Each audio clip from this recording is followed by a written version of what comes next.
नमस्कार मित्रो, तुमची एखादी जमीन आहे, त्या जमिनीला ॲग्रिकल्चरलमधून नॉन ॲग्रिकल्चरल जसं की इंडस्ट्रियल, हॉटेल किंवा अजून कुठल्या पर्पजसाठी तुम्ही कन्वर्ट केलात आणि तुम्ही हॉटेल टाकलात किंवा एखादं इंडस्ट्री टाकलात, गोडाऊन टाकलात आणि त्याचं तुम्ही टॅक्स भरत आहात.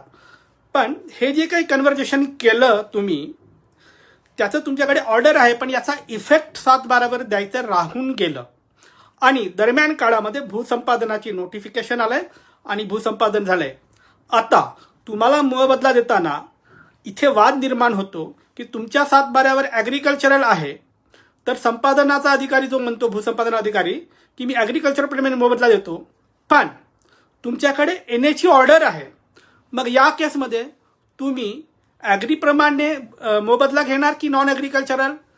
तर कायदा असं म्हणतो, जरी 7/12 एनएचा इफेक्ट दिला गेला नसला तरी तुमच्याकडे एनएची ऑर्डर असल्यामुळे आणि तुम्ही तसा कर भरत असल्यामुळे तुम्हाला भूसंपादन संपादनाचा जो मोबदला आहे, नुकसान भरपाई आहे, ती ॲग्रिकल्चरच्या रेटप्रमाणे नाही तर नॉन ॲग्रिकल्चर रेटप्रमाणे मिळायला पाहिजे आणि तो रेट खूप जास्त असतो. बरं, या अनुषंगाने काही जजमेंट आहे का? हो, जजमेंट आहे. नंबर खाली देतोय, वाचून घ्या. 2 सूचना: थेट फोन करायचा नाही, अजिबात करायचा नाही. दिलेल्या नंबरवर केसची माहिती आणि डिटेल्स लिहून पाठवा.